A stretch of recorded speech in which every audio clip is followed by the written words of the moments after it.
Yo! What's up mga kayokabs? Isang magandang araw po muli sa inyong lahat at syempre narito po muli ang inyong lingkod Master Lekim at welcome back po muli syempre dito sa ating Master Lekim TV. Bago ko po simulan tong ating video ngayong araw bayang karista, make sure na dapat nakalike na po tayo at nakasubscribe. Huwag niyo pong kalimutan hit yung notification bell or bell icon dyan sa ibaba para always po kayo updated sa mga i-upload ko pong mga video. At ngayong araw mga bayang karista, siyempre meron po tayong muling konting silip at giya. Race analysis sa karera para po ngayong araw ng Sabado. Happy Saturday racing sa inyo lahat. Weekend races tayo. August 9, 2025. Dito pa rin siyempre sa Metro Turf Malbar, Batangas. At meron po sila muli inyandang 7 races na magsisimula po sa ganap na alas 4 ng hapon. Sana makapong sa ito ating konting silip at giya. Gusto ko mapasama rin kayo sa winners ng Take All, Pick 6, Pick 5 at Pick 4. Yummy dividends man mo yan or medyo okay lang yung dividend na maganda makatama tayo ngayong araw po ng Sabado. Pero bago ko po sila nakapasalamat lang po ako syempre sa mga bayang kararista na always nakatutok po at nakasuporta palagi sa ating YouTube channel. Bawi na lang po ako ng shoutout sa aking next video. Kaya ito, simulan ko na nagalan mga konti silipat dito mga bayang kaisa. Wala na pa itong pick pa. Punta natin agad dyan. Matapos lamang po yung ating maikling intro. Kaya let's go! Mga Kayokabs!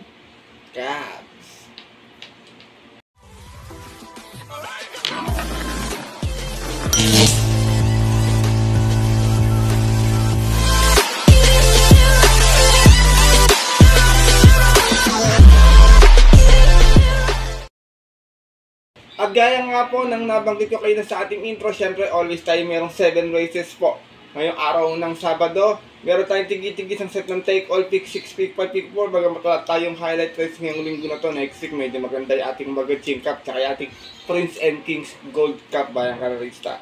Distansya natin lahat po 1400 meters. Alam nyo naman pag weekend is 1400 yung ating distansya. Medyo hindi naman gano'n kakaparan yung ating lineup mga bayang kararista. And I hope sana nasasanay na kayo sa bagong rating base po. Medyo madaling kapay naman po kasi makikita mo kagad doon kasi nilutang na Yamado sa grupo. As yung rest po kasi mga kasali puro galing ng rating base 5 placers tsaka non-placers kaya madali po mapapansin mga bayang kararista. And I hope sana magtuloy-tuloy ito, gumana, magustuhan din ng bayang kararista ito ating bagong rating base handicap system. Kaya ito, simulan ko na agad natin mga konting silipat dito. Siyempre wala na po patumpik-tumpik pa. Good luck po sa inyo lahat. Have a blessed Saturday racing bayang kararista and start na po tayo. Race number 1, start natin winner, take all event, non-winner, non-placers, 3-year-old and above, 3-year-old and above maiden race, non-placers tayo rito. Meron tayo 6 drivers na maglalaban-laban to. Tingin ko, anybody's race tong karera na to. Lahat to kasi medyo naibaba ng 3-year-old maiden. Ito yung mga hindi na natitimbang ng pangatlo hanggang pang-apat pababa. Pero dito ako sigurado ako baka graduate na this time. Medyo tingin ko under na tong grupo na to. First choice ko, numero 5. Toys of Maxine, narerendahan pa rin ni John L. Santiago. Last run niya, dumating siyang pang-apat, may 130.6, umalis ng 3-2 out of 9 runs sa laban-laban sa 3-year-old maiden, non-placers at yun po ng August 1, kung saan nanalo po doon yung heavy favorite na si Sir Aladdin. Same rider na rin, John L. Santiago, para sa ating numero 5, si Toys of Maxine. Second choice ko, magandang panggihado rin. Hindi ko kung wala ng tempo. Numero 2, Ty Will Be Done. Narerendahan na po muli ni Boji Henson. Meron naman ito 129.8 sa 1400 nang dumating itong pang-8. Umalis ng 8-6 out of 9 runs sa laban-laban. Galing to ng 3-year-old maiden placers at yun po ng July 20. Kung saan ang nanalo po doon yung outstanding favorite na si Neper Rure. Same rider na rin. Boji Henson para sa ating numero 2 na si Ty Will Be Done. Race number 1, bayang kararista, gaya na nabanggit ko ng placers to. Iba rito baka kung wala ng tamang tempo, medyo magulo agad. Maiden kasi to, lahat may panalo. First choice ko po muli, numero 5, medyo angat sa experience to Toys of Maxine. Second choice, baka nagbabadya, nag-aabang lang yung numero 2 na si Ty Will Be Done. Good luck po. At lipat na po tayo sa ating race number 2. Start na ating Pick 6 event. Pilwa commuting this class for 42 to 56. Meron tayo 8 hours na galaban-laban ito. Medyo mataas na grupo agad itong race number natin mga bayang kararista. Pero dito ako, first choice ko, numero 2, Club Habana. Pag magaling kalaban to, magaling to. Narerenda ni Jomer Estorque. Last run, segunda lang, may 125.8. Umas ng 6-7 out of 11 hours naglaban-laban. Same rating base at yun po ng August 2. Kung saan ang nanalo po doon, yung kabayong si Blackjack. Same rider na rin, Jomer Estorque para sa ating numero 2 na si Club Habana. Second choice ko, pwede maging horse to beat. Important horse numero 2, Madam Mayhem. Narerendahan po ni JB. Herales na naman, last run, segunda rin. May 124 flat. Umalis ng 4-4 out of 11 hours na naglaban-laban sa rating base 28.33 noon at yun po ng July 27. Kung saan ang nanalo po doon yung kabayong si Crusading. From Kem Malapira, balik ang led na kay JB Hernandez para sa ating numero 6 na si Madam Mayhem. Race number 2, Bayang Karerista. Maraming mga chamber ito. Tingin ko lang para sa akin, outsider lang dito si Euro Cridon. Ayun, medyo ano na ito eh. Para sa akin, sagad na sa grupo. Tsaka tong si Natasha, ang sama. Tinatakbo naman, stake race pa mga Bayang Karerista. Pero malay naman natin, nakakondisyon na siya ngayon. Pwede din siya makachamba naman. Walang posible sa karera po talaga. First choice ko po muli, numero 2, Club Habana. Second choice numero 6 is Madam Mayhem. Good luck po. At narito na po tayo sa ating race number 3. Start nating Peak 5 event. Pila commuting base class 517 to 41. Meron tayo ditong 10 runners na maglalaban-laban pero 9 in waiting number lamang po. Dito, first choice ko, maras manggagaling sa likuran to. Couple entry 1 and 1A, Clairvoyant with Jomer Estorque and 1A, Mount Amon the Wing with Christian Advincula. Clairvoyant, last time, Tercera, may 129.6. Umalis to ng G6 out of 12 runs naglaban-laban. Same rating base spot yun po nung August 3. Kung saan ang nanalo po doon, naka-upset yung kabayong si Boss Pabale. Same rider na rin, Jomer Estorque. Para sa ating numero 1 si Clairvoyant. Sa matata namang 1A na si Mount Amandiling, eh mayroon to 131.4 noon mga Bayang Karerista. Nanalo po ito sa 1400. Umalis ng 12 Gs. Out of 13 rounds naglaban-laban sa rating base 5 placers po noon. At yun po ng April 4 last race. Kung saan tinalo niya po doon yung kabayong si Sinag. From Jomer Estorque, this time po ang rerenda Christian Advincula para sa ating 1A na si Mount Amandiling. Ito pag nanalo talaga ito, laging sa likod ng gagaling. Second choice ko, numero 5, 7 of Diamonds. Narerendahan po ni JD King Flores to last run. Pera po mga Bayang Karerista. May 116.4, umalis po ng 7-7 out of 8 rounds naglaban-laban sa rating base 5 non-placers at yun po ng July 30. Kung saan ang nanalo po doon yung dihadong si Regal. Same rider na rin, JD King Flores para sa ating numero 5 si 7 of Diamonds. Isinasama kong third choice, numero 6 Queen Margot. Narerendahan po ni Jomel. Last run naman si Queen Margot, matapang sa laban to. Pero last run, segunda sa 1200 naman, may 114.6. Mas na 1-3 out of 8 rounds naglaban-laban sa rating base 5 places at yun po ng July 25. Kung saan ang nanalo po doon yung kabayong si Winning Shot. Same rider na rin, Jomel Lazaro para sa ating numero 6 na si Queen Margot. Race number 3, Bayang Karerista. Kung may masipat kayo magandang tiyado, kayo nang bahalang magdagdag na lamang dito. First choice ko po muli, 1 and 1A, Clairvoyant and Mount Amon the Wing. Second choice, numero 5, 7 of Diamonds. At third choice, yung numero 6 na si Clairvoyant. Good luck po.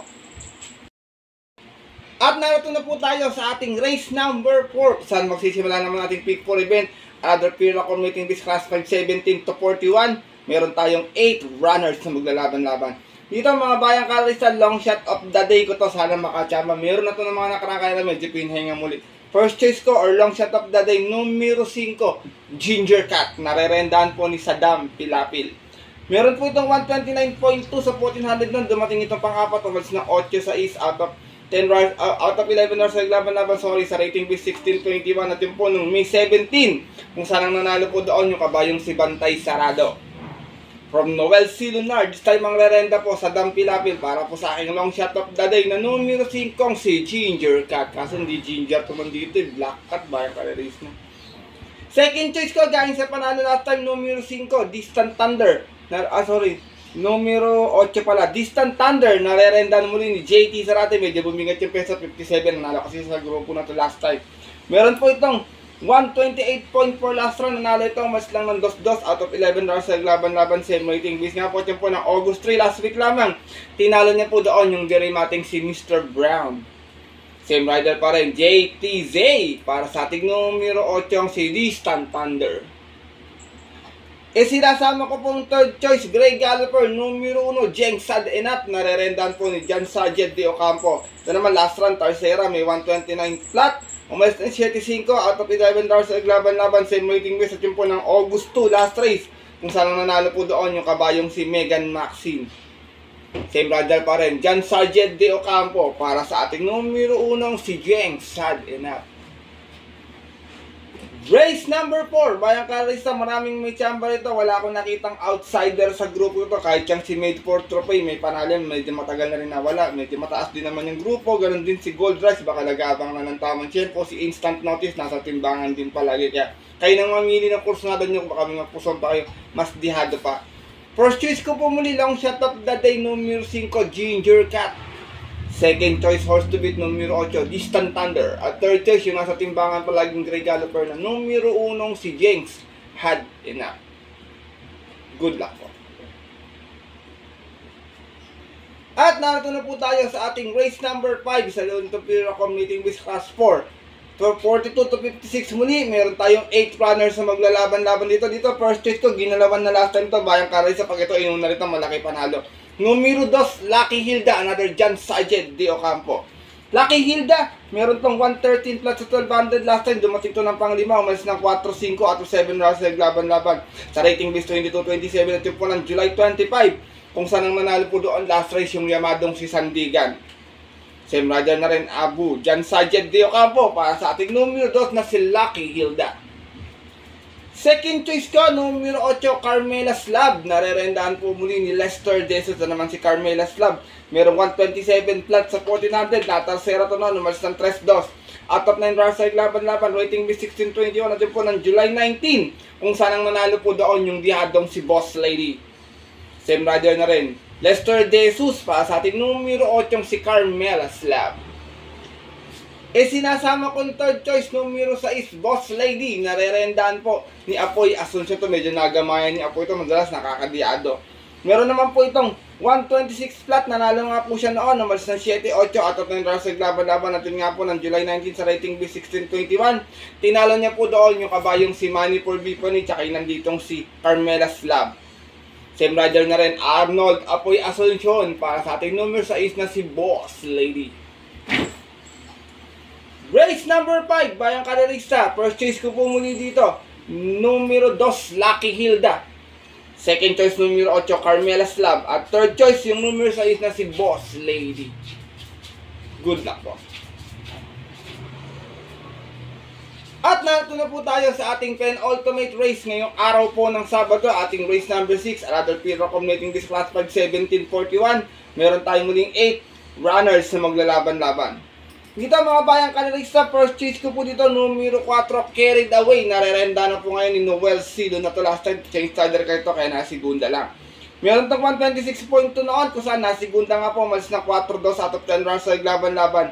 Sa rating base 11-15 na po ng July 20, kung saan ang nanalo po doon yung kabayong si Batang after 7. From P.O. Repe, balikan renda kay Noel C. Lunar, para sa ating numero 4, si Carried Away. Nahulog kasi si Noel Lunar ng araw na yun kay Mabuhay, kaya change rider. Second choice ko, basta palaban, malaki panalo, pwedeng isunod, pwedeng pwesto lang. Numero 7, Cold Digger, narerenda ni John Alvin Guse. Meron naman itong 128 flat noon kung saan nasigunda ito. Umas ng 7-8 out of 13 rounds sa laban-laban sa rating base 11-15 din noon at yun po ng June 22. Kung saan ang nanalo po doon yung yamadong si Batang Kangkalu. Same rider na rin, John Alvin Guse, para sa ating numero 7, si Cold Digger. Sinasama kong touches, maganda yung post position. Pag naalagaan yung pwesto, pwede makaswak sa balo ito pagaling ng derechuan. Numero 1, Namayan, narerendahan pa rin po ngayon ni A.R. Villegas. Ito last run sa 1200, may 114.2.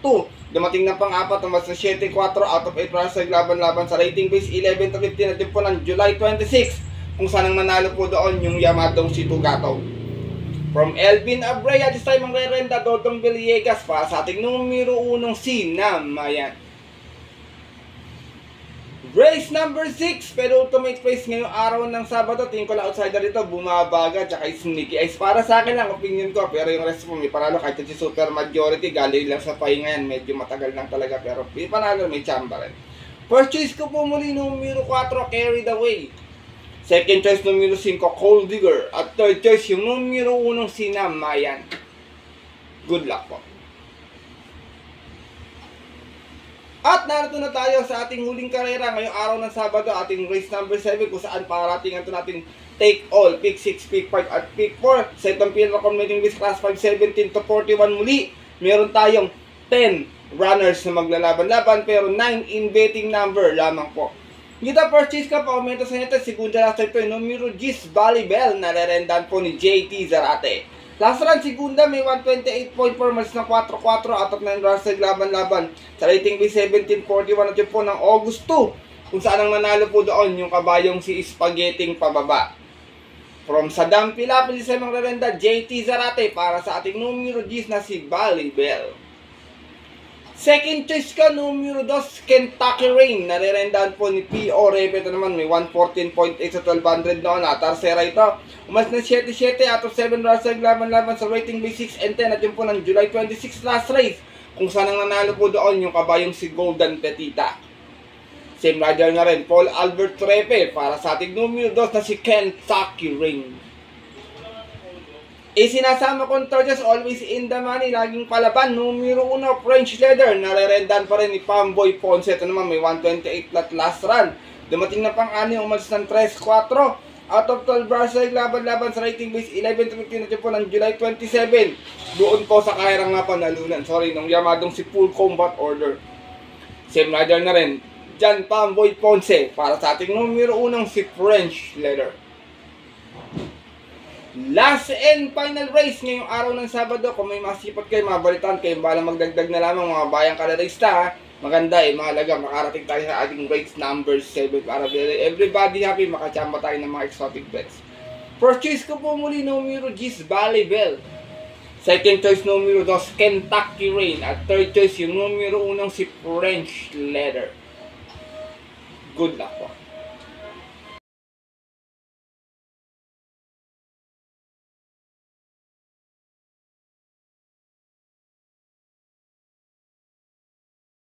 At yun mga bayang kalarista at ng ating mga kayokas, natapos na po ito ating video natin konting silipat giya ngayong araw ng Sabado na sana po makatulong po sa inyong diskarte at para na maaari na sundin ito ating giya kung bet nyo. Kung hindi po, wala pong problema. Hindi po ako namimilit at atento ating mga giya ngayong araw ng Sabado. Siyempre, sariling aral ko lamang po ito, kuro-kuro at opinion sa karera. Pagdating ng tayan sa takila mga bayang kalarista, mas maranay ko sa rin niyo pong napupusod ko sunada and always po, kayo pa rin yung mas susunod. Good luck po muli sa lahat and have a blessed Saturday racing. Maraming salamat po muli sa wala sa pagtutok, pagsupport at tiwala palagi at pagsubaybay dito sa ating Master Likim TV. Bawi po ako ng shoutout next video, bayang kalarista. At yun po, hanggang dito na lamang po tayo at kita susunod ko pong upload na video. Ito po muli yung lingkod, Master Likim, na always nagsasabi sa inyo at nagpapaalala na ang karera po dapat libangan ng mga natitsamba na talagang tapatan ng minsan swerte, minsan malas. Pero pag pinabigyan tayo siyempre ng nasa taas, huwag ating kalimutan magpasalamat sa kanya at tumulong sa ating kapwa. Kahit sa simpleng kumamaraan lamang ika nga, share your blessings, bayang kalerista. Good luck po muli and have a blessed Saturday racing sa mga pupunta po ng pabito off-track betting station. 4 PM ating start time. Stay safe everyone. God bless, bayang kalerista. Lalo na sa mga solido ditong diadistang kagaya ko pong mga ka-yo Cavs.